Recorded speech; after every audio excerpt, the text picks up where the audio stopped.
Hey, everybody. Welcome to the latest episode of the Jungle Roar podcast. My pleasure to again welcome back Richard Skinny of Local 12 and local12.com to discuss the upcoming NFL Combine. It starts tomorrow as we record this. They will be Tuesday through next Sunday at the, I almost said RCA Dome, at Lucas Oil Stadium. That's a long time ago. It is. Showing my age spots a little bit there, Skinny. But the NFL Combine takes place. We get the media opportunity and availabilities Tuesday, Wednesday, and a little bit on Thursday. And then really the Combine starts on Thursday with offensive linemen and rolls through the entire weekend. So we want to certainly get into that subject. There's a lot of Bengal-related conversation regarding some of the players they should be taking a look at, perhaps some of the rumors about who and who will not be taking part, because that's always a big story at this event, unfortunately. But business is business, as they say, Skinny. But first off, I want to get to your terrific column on local12.com talking about the significance of a possible blueprint the Kansas City Chiefs may have offered the Cincinnati Bengals in terms of restructuring and saving significant cap space going into free agency and going into 2026 as it pertains to Joe Burrow. The Kansas City Chiefs restructured the contract of Patrick Mahomes, not because they really wanted to. They absolutely had to. Skinny, how much were they over the cap going in before the restructure? I want to say, I'm doing this in the ballpark, I think it was something like 50 mil, and they've chopped it down to they're still over. But they have like 4 or 5 other guys they can and probably will do restructures with in order to get under the cap. So they're still on the opposite side of the cap number. They don't have any cap space, but they were way in cap jail if they hadn't done this with Mahomes. But this has always been on the table. They did it last year. They might have done it in 2023 with him as well. They seem to, with Patrick Mahomes, always do the restructure knowing eventually you're going to pay the piper for this. But listen, when you've got the window of Patrick Mahomes, you're trying to maximize the chances to win, and they have some things they have to do to fix it. They have to get under the cap problems they're under, and that's one way for them to do it. And the Bengals could do something similar with Joe Burrow, not because they're in cap jail, but to provide even more cap space to win now. Listen, you know this as well as I do, Mike. It's been talked about, and the Bengals really do a good job of managing their cap. I want to say that first and foremost. They're never in cap trouble. Maybe to the detriment of the organization. Sometimes they stay under the cap and roll some money over from year to year to year, but they're never in cap trouble. Doing things like this can eventually put you in cap trouble.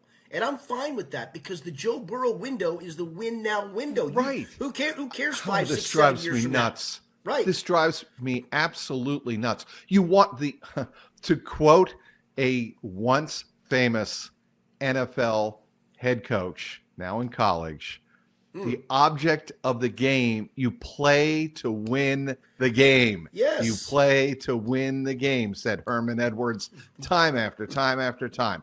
The thing that drives Bengal fans nuts is everybody knows there's a window. It's an overused term in sports, but it certainly applies to the Bengals and Joe Burrow. And Joe Burrow knows there's a window. And, when you have Jamar Chase and T. Higgins under extensions for at least the next 3 seasons, you want to maximize those 3 seasons. You deal with kicking the can down the road. And the Bengals have admitted they don't like kicking the can down the road. Why is that? Well, there is this. And I want you to read from the second paragraph of your column on local12.com. The Chiefs restructured quarterback Patrick Mahomes' contract, moving from roughly $50 million over the projected salary cap to about $11 million under. This is at the time of your posting last week, Skinny. The team converted just over $44 million of Mahomes' 2026 base salary and a $10.4 million roster bonus into a fully guaranteed $54 million roster bonus. That means cash, right, Skinny? Yep. Yeah, and so what you do for that is the extent of his contract, I think it goes out to 2031 maybe. You can then prorate that each year. So you're not counting the whole $54 million against the cap. You're allowed, you know this, Mike, I'm just explaining to some of the audience, that you can spread that out over. So do the math. If there's 6 years left on his contract, it's then a $9 million per year hit along the way. So that is significant savings that they're utilizing. And for Patrick Mahomes, it's a win of I got $54 million to go invest right now. I'm not getting game checks. I'm not worried about my game checks. I'm worried about give me the cash up front. It's a win for both parties. And that's where when you go back to this Joe Burrow circumstance, let's go through a couple of numbers real quick. Let's go where the Bengals are currently from a salary cap standpoint. If you go to Spot Rack or over the cap, they're roughly the similar numbers. They show them at roughly $53 million under the cap at the moment. That's great money. I remind Bengals fans, they don't want to hear this. I get yelled at, but I've written it. I know you've written it. Paul Dehner writes every year. Subtract about $10 to $12 million from that number because you Bengals do have to fully pay for a roster. They have to pay for the operational part of the salary cap. Yes. People don't want to hear that. They see that raw number. They always assume, well, the Bengals are still 12 mil under the cap. No, by the time you do all the machinations, they're probably about where they should be. They're even. So always subtract about 10 to 12 mil. So we're still working off of a pretty good number, $41 million, right? I can even add to that if I want to cut some players. I think B.J. Hill's a candidate to get cut. T.J. Slayton's a candidate to get cut. There may be a player or two, maybe a Drew Sample. I don't know if that happens, but you got a couple. So you can save a little bit more there, so you'll have a little bit more. But working off the exercise that theathletic.com did where they have a spreadsheet, and again, it's an exercise. It's kind of for fun, but they try to be as realistic as possible. They came up with an extra $12 million in cap savings if they restructure Joe Burrow's contract. It could be less than that. It could be well more than that. And when all is said and done, you put that in that general pot of money, then you really can do a lot of things in free agency. And I don't think anybody would disagree that the Bengals have a lot of things they need to do in free agency. Well, no kidding. Here's the thing. The Bengals deserve full marks for salary cap responsibility, air quotes. Yeah, yes. Salary cap responsibility. They absolutely do a terrific job of that. The other thing they do a terrific job of is, and I lost my train of thought briefly here, but they really are responsible with their budget. They absolutely are, and they get full marks for that. However, the problem is with the optics in the NFL, in their fan base, what they don't do is they're not aggressive in going out in free agency and doing what we're talking about, moving numbers around so that they have tens of millions of dollars of extra cap space. The other thing I don't think do a particularly good job of, and they need to improve upon this, is the vision of massive contracts coming up. Jamar Chase and T. Higgins. The biggest criticism, full marks for signing those two, as I just said. They absolutely deserve credit for getting that done. The problem was, besides the fact that it distracted from other needs last offseason, is that they could have addressed this much earlier and been in a much more advantageous cap position to go out and sign the free agents to help the Bengals in this Burrow window. That's the problem. And that you have to dig and you have to be very nuanced in your understanding of how the NFL and the salary cap works. Because when we go into this ice cream headache kind of number crunching that we're doing, this is why it matters. Bottom line is you want your team, the Bengals, to go out and be as aggressive in free agency as they can. You're not going to hit on every single free agent. That just doesn't, you're not going to be 100%. Nobody is. That's totally fine and understandable. But you want to show your fan base that you are doing everything possible to win now and give your best players that you have now, franchise players, the best chance to go out and win a Super Bowl. Kansas City has 3 Super Bowls with Patrick Mahomes. The Bengals have 0 with Joe Burrow. I don't need to remind anybody of that, but I just did. That's why the Kansas City move reduced Patrick Mahomes' 2026 cap hit from $78.2 million to $34.65 million by prorating that bonus over the remaining 6 years of his deal. Now, fast forward to Joe Burrow. Burrow signed a 5-year, $275 million contract extension in September of 23. It included a $40 million signing bonus, $219 million guaranteed. His 2026 cap hit is scheduled to be $47.99 million. So, Skinny, as we were talking before we started the recording here, the Bengals could get aggressive and reduce that figure by 10 to 12 million, correct? Maybe even more than that, depending on how aggressive they are with this. But I'm going to use the Athletic example just because it gives you a number to play off of, and I think it's a fair number. So yeah, $10 to $12 million, and that's a key player, Mike. That's just not going. Well, we can get a fourth cornerback with that. No, you can't. You can get a starting caliber player somewhere on that defense with that money. A good player with that kind of money. That's significant. Yes, and that's what the Bengals need. We talked about this last week, Skinny.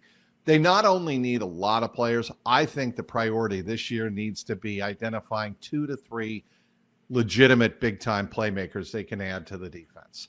I mean, it's fine to go out and add guys, right? Geno Stone was supposed to be one of those guys. They weren't getting a Pro Bowl caliber player, but they were getting a solid middle of the defense for your spine type of guy to play deep. And it just didn't work out well for the Bengals because some of his weaknesses, like wrapping up, tackling, whatnot, were exposed.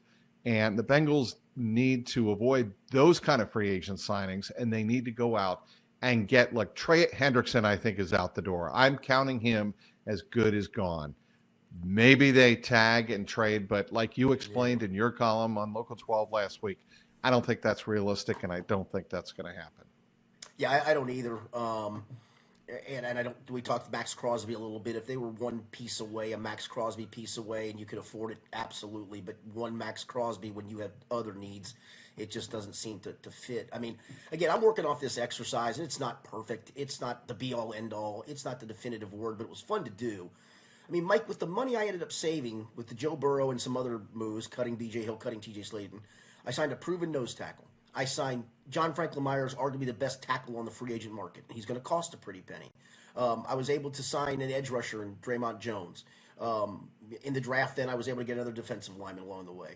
I was able to sign Alex Anzalone, who's a solid linebacker, a veteran who's been there, done that, and could be a nice guy. And there's a couple others out there, too. If you want to take your pick of guys and you want to evaluate them better than I do, that's fine. I'm just giving you the ballpark of where it was and what he cost.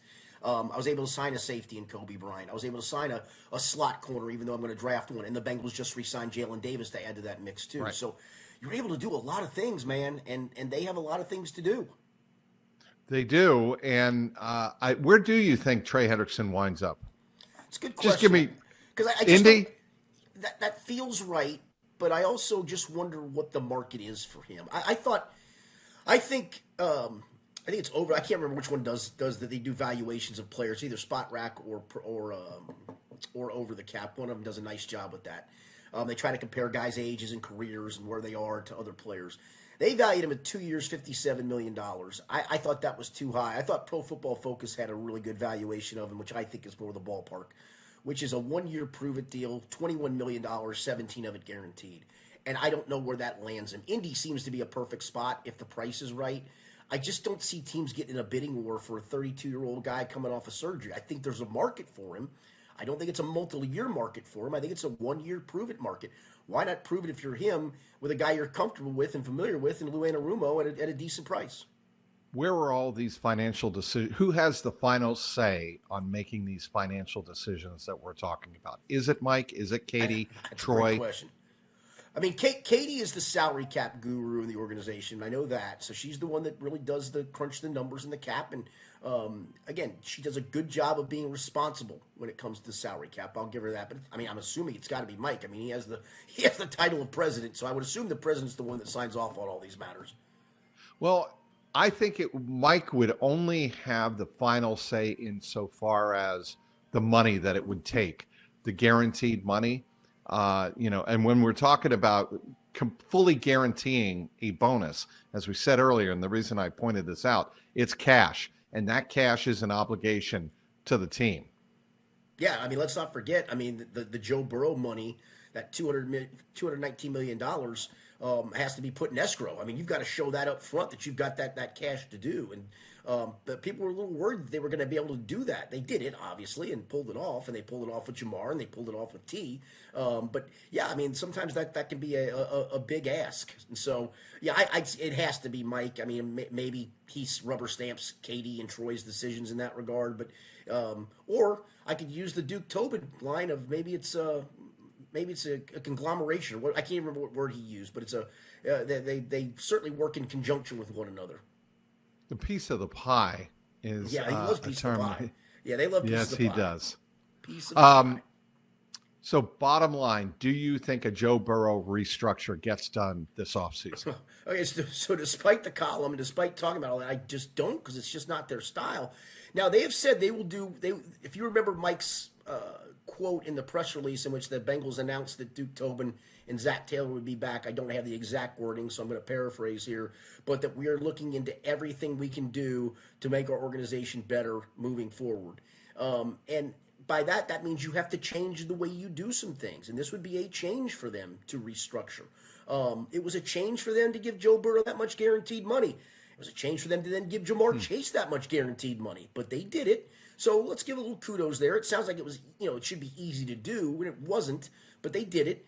And this would be one for me of, I don't care about where you're at salary cap-wise in 2032. I'm sorry, I just don't if I'm a fan. I don't know if Joe Burrow's going to be in the league in 2032. Sure hope he is. I know Bengals fans sure hope he is, but he may not be. I mean, another injury or two. He gets to the point of, the organization's not giving him enough around him to win, and maybe he gets dissatisfied. I don't care about what your salary cap situation is then.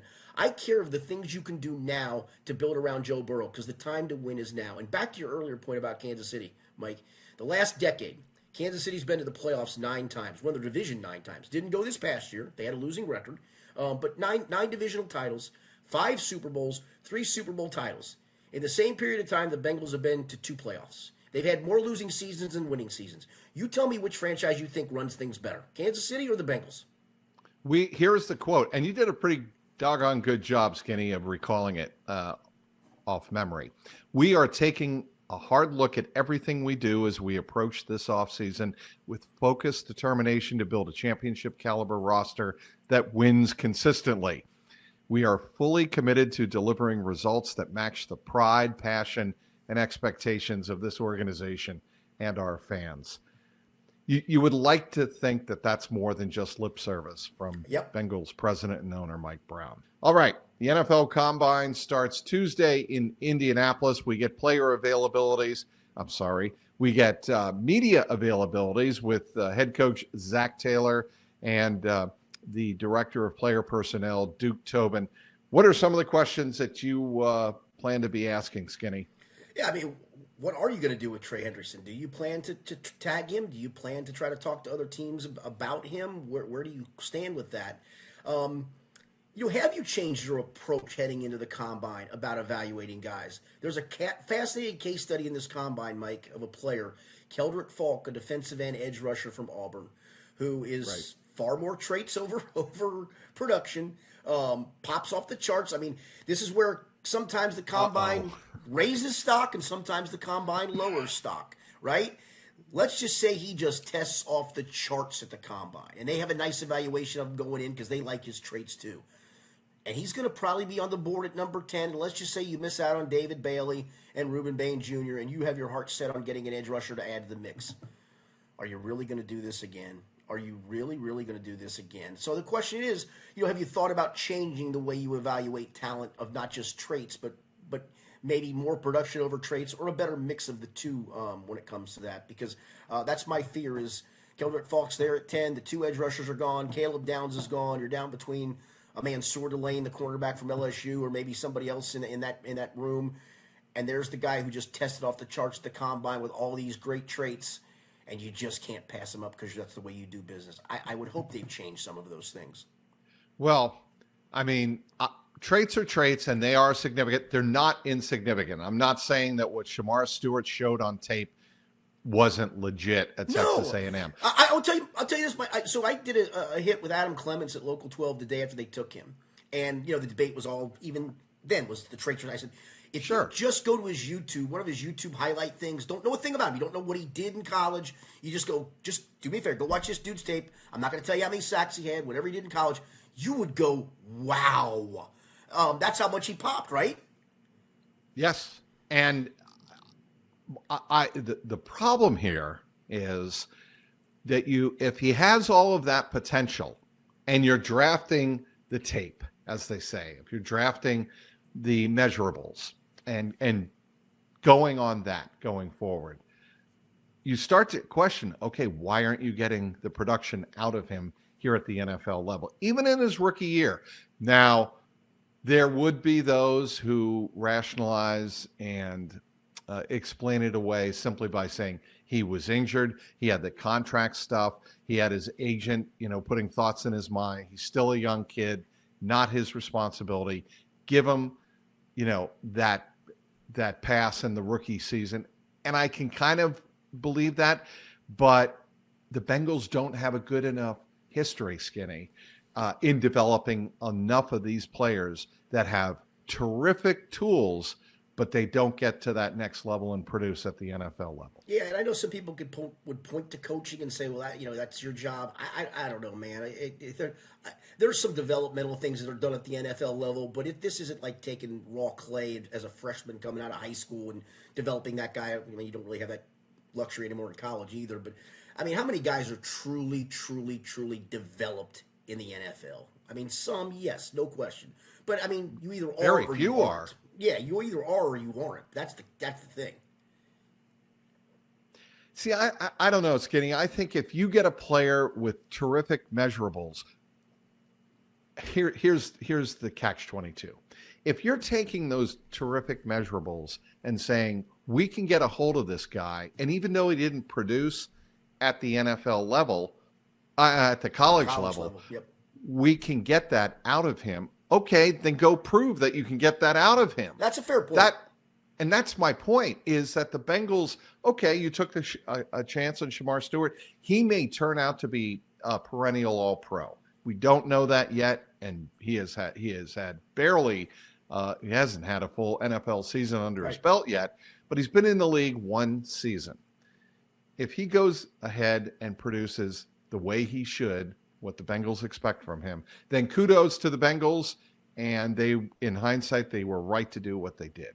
My problem is Bengals don't have a history of developing this kind of player, surrounding him with a lot of players who can help him develop, and then that's the way a good system, a good culture gets built. I think Zach Taylor's done some things, or a lot of things, in the Bengals culture of like restructuring it in a very short period of time. I thought he did a very, very good job from taking the program where it was in 2016, 2017, 2018 to where it is now. Joe Burrow was a big part of that.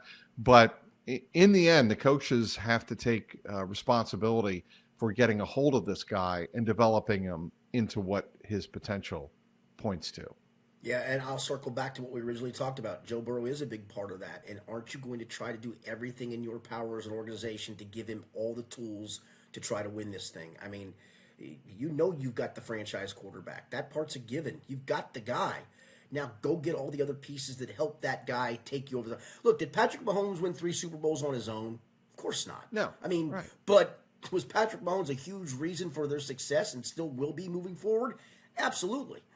So that's where you do everything you can, everything in your power to get the pieces on defense, whatever else you might feel like you need on offense, and it's not very much, obviously. It's mostly just depth pieces, and you let Joe Burrow try to lead you to where you think he was going to lead you to when you're out of 2021 and 2022 seem so long ago, don't they? Like that. The 2022 team was far better than the 2021 team. The 2022 team was a complete team. That was terrific team that just came up short in the AFC Championship game. 2021 just kind of went on a magical run that came out of nowhere. But then it all of a sudden has died. Why? Because your roster's gotten worse. Go make your roster better. You've got a great opportunity to do it this offseason. Go do it. Of the players that you're looking forward to seeing this week, who do you think, or who are you most anticipating watching out on the turf? Well, there's a couple. Caleb Downs, I just want to see what that looks like. I know people, you're running around in your underwear. I know people talked about his stature and his size, and maybe he doesn't run great. I just think the guy makes football plays. I think he's going to be one of those guys that comes out of the combine, you're going to be underwhelmed. I hope I'm not. But that guy's just a football player. That's where the combine, to me, sometimes it takes on a life of its own. John Ross running a 4.2 240. Well, good for him. John Ross couldn't run a route. The speed was there. Just nothing else was there for that guy. And so I think unfortunately we get wowed by those things, and we're going to hear it this week. I mean, I've already started reading stuff about Reuben Bain, and his arm length may not be there. He may not have long enough arms. I don't know. He had long enough arms to kick ass during the college football playoff. I saw that with my own two eyes. There's a little corner out of Indiana who's about Mike Hilton's stature. I can't remember his first name. His last name is Pons. Who's like 5'9", 175 pounds, doesn't check the size box, but he's a bulldog. He's a terrier. He's Mike Hilton. Wouldn't you give for another Mike Hilton on this defense? I would at the right position. I don't think I'm taking him at number No. 10 He's a second or third round guy. But I'm just saying, just don't be underwhelmed by this. I'd rather see what I saw on tape or on the field that tells me that's just a football player, man. Reuben Bain's just a football player. So as you know, and you know this very well from covering countless numbers of these, the irony of all of this over the next 5 to 6 days is the most important thing that takes place is what we don't see the interview on process. the field. The interview process. Take us through, give us a Reader's Digest version of why that's important, Skinny. Well, there's a couple of things involved here. One is you're trying to get to know the kid. I mean, is the kid a smart ass? Is he a one-word answer guy? Does he know what he's talking about when you're asking him some things? But I think you're also trying to test to that point of what's this guy's character like? What if I ask him a tough question? How does he respond to that? Because he's going to face some of that same adversity. And I think they try to find a lot of those things out. There's a fantastic piece. I want to cite where it was. I want to say ESPN.com about Robert Turbin, who was a running back. And John Schneider said he was the greatest interview he ever had at the combine. Like, the kid just wowed everybody in the room with how professional he was, how quick he was with answers, how he wasn't full of BS, and they could tell that. And the kid was basically a mid-round player. That's where he was, but it was like, this guy pretty much he could have slid from the mid-round out depending on the interview. Instead, he kind of solidified himself because of the interview. There's some stories about the Shedeur Sanders interview process last year, right? And how bad that was, and that might have been a factor in why he continued to slide down the boards. And I think the interview process for these guys is really, really important because, again, it's, you got to have quick recall in the NFL. You got to know what you're talking about. You got to know, what's this guy like? Is he leaning back in his chair like this? Is that the way he's going to be in team meetings? Or is he up and sitting up and looking me in the eye and talking to me? And I think coaches take a lot from it. You can say it's BS, but for those of you who are watching this, if you've been through an interview process yourself for a job, I guarantee you if you plopped in that chair and sat across from the CEO and went, yeah, what do you got for me, guys? It's not going to work. It's just not going to work. I've never used that strategy. I don't think I'm going to start. No. I think as we move off the combine and into some off the field news, Willie Anderson, he has a surgery coming up on March 3rd. And it's a subject that's near and dear to my heart. My sister had kidney disease. I will share with everyone that I'm a kidney donor to my sister. So anytime I see a story like this, it's important for me to point it out. And Willie Anderson deserves your thoughts and prayers on March 3rd. Any thoughts from you, Skinny, when you heard the news? I guess I was stunned like everybody else. I didn't realize he was dealing with that, to be honest with you. Maybe you did. I sure didn't. So it took me by surprise. And again, all the best to Willie Anderson for sure. Hate to end on this note, but you have to address it. Rondale Moore, what happened to a 25-year-old man over the weekend. And I think the reason I bring this up particularly on this podcast is what Bengals legend AJ Green had to say about Rondale Moore. And Skinny, I want to get your reaction to not only the tragedy of the apparent suicide, but AJ Green calling out not only to him but others who are dealing with anxiety and pressure, immense mental pressure for whatever reason. Go get yourself some help. Yeah, I think J.J. Watt tweeted something similar to that as well. And for those that may not remember, A.J. Green was with the Cardinals for a period of time early in Rondale Moore's career. Might have even been his rookie year when A.J. was there. And it was very poignant. It's just so sad. I mean, it's a guy that, I live in Kentucky. I coach high school basketball in Kentucky. I love high school sports in Kentucky. Rondale Moore is one of the most electric high school football players I've ever seen from the state of Kentucky. He played at Louisville Trinity High School. the marquee program in the state, and he was a man among boys back then, and went to Purdue and had really good success. But stature was one of those ones that probably knocked him down a peg. But then before he got hurt, was off to a nice start in his NFL career, and then obviously got hurt, and that probably takes you through a bad, awful wormhole. I think that's the one thing. Yeah. And we are all guilty of this, probably even those of us that cover the team a lot of times. We just take for granted that, da-da-da had to have off-season surgery to clean up something in his knee or his shoulder.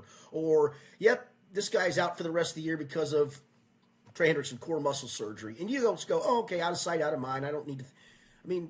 I don't know how many surgeries you've had in your life, Mike. I haven't had any. I've broken a couple of bones in my lifetime and stuff, but I haven't had to have a major surgery.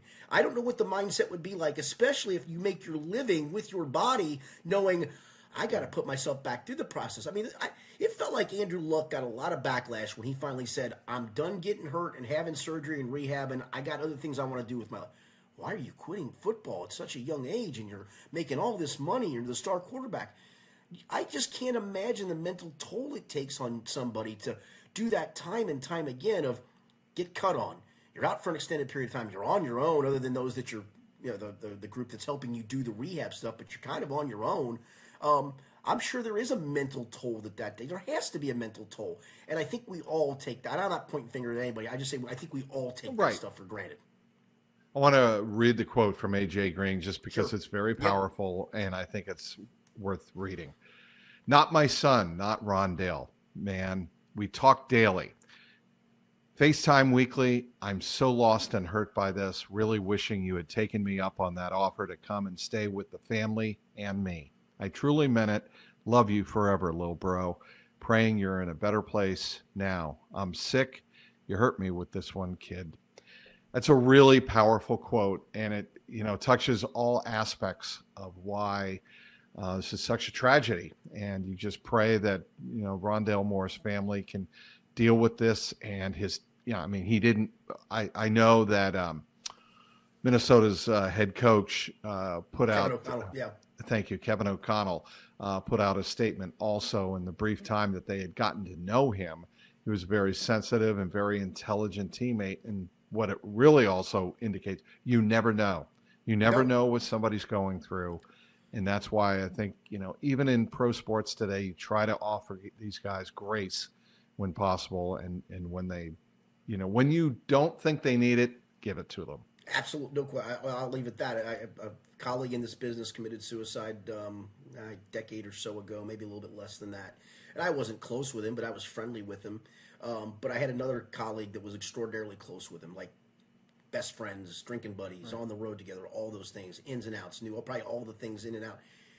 And he didn't see it coming. He never saw it coming. And that's just one of those ones where I'm sure A.J. Green probably feels some remorse on top of that, right? Like, I wish I'd have taken you up on visiting with you. But yeah, I think the lesson here is you don't know what people are going through. So have some grace and have some humility. Skinny, what are you working on, Local 12? I'm doing nothing today other than this podcast, Mike, and then I'm going to the Combine with you on Tuesday and Wednesday. So look forward to seeing what Zach Taylor, Duke Tobin have to say on Tuesday, and then Wednesday, the two coordinators, Dan Pitcher and Al Golden. I will not be there for the Darren Simmons one on Thursday, but I like Darren quite a lot, and Darren always fills notebooks up with good nuggets. He gave us so much nuanced stuff of the way snap, like you take long snappers for granted, not just them getting it back there cleanly, but the nuance of how it gets back there in the right number of revolutions where the laces are the right. It was fascinating. It's like, I couldn't have told you that Cal Adamitis was a bad long snapper. He's not. But William Wagner out long snapped him in camp for little nuancy things that none of us would have ever noticed, because there was never unplayable snaps from either guy. There's only one guy that would know that. It's Darren That's right, Simmons. Darren That's Simmons. why Yeah. he is in the perfect position. He really is. For what he does for a living. So that is great.